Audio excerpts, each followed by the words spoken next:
আব্বু দা আমাকে হাত দাও তো আব্বু এই ধরো জিলানি মিলে দিতে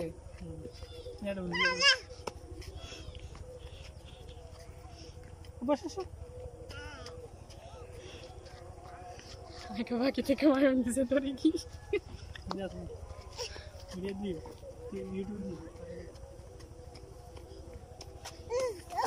বাউ বাউ সাথে তুই যাস না তুই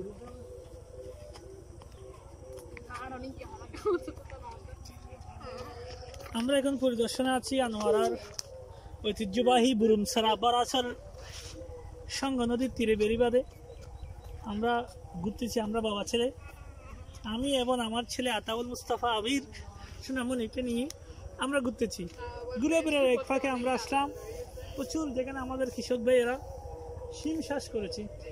আমি আশা করব এখানে শিম থেকে বাম্পার ফলন হবে, যা আমাদের সবুজ শাকসবজি এবং তরকারির চাহিদা পূরণে আমাদের ভাইয়েরা এগিয়ে আসবে।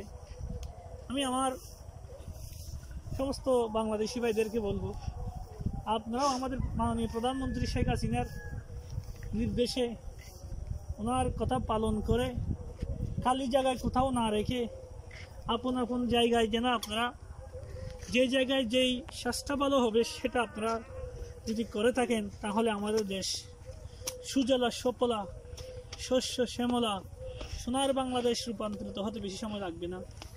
আশা করি আপনারা অযথা এদিক সেদিক খালি জমি না রেখে, অনাবাদি জমি না রেখে জমি চাষাবাদ করলে, জমিতে সুন্দর চাষাবাদ করে যেই মৌসুমে যেটা মিলে ওটা যদি আপনারা চাষ করেন, ইনশাল্লাহ আমাদের দেশের চাহিদা, আমাদের দেশের যোগান দ্বারা ইনশাল্লাহ পূরণ হবে বলে আমরা আশা রাখি। যাক, আল্লাহ পাকের অশেষ নিয়ামত এবং অশেষ রহমত, আমাদের বাংলাদেশ সোনার বাংলা।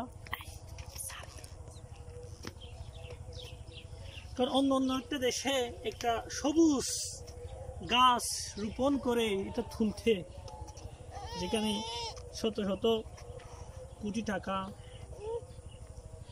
যেখানে ব্যয় করতে হয়, সেখানে আমাদের দেশে অসংখ্য সবুজ শ্যামল রূপে রূপান্তরিত হয়ে যেখানে কোনো এক প্রকারের টাকা নাই বললেই চলে, টাকা না লাগে বললেই চলে। সেখানে আল্লাহ রহমতে বারওয়ালিয়ার পূর্ণভূমি, শাহজালালের পূর্ণভূমি, গৌসে আজম মেজবান্ডারের পূর্ণভূমি সোনার বাংলাদেশে আমরা আছি। এই হাঁটবো।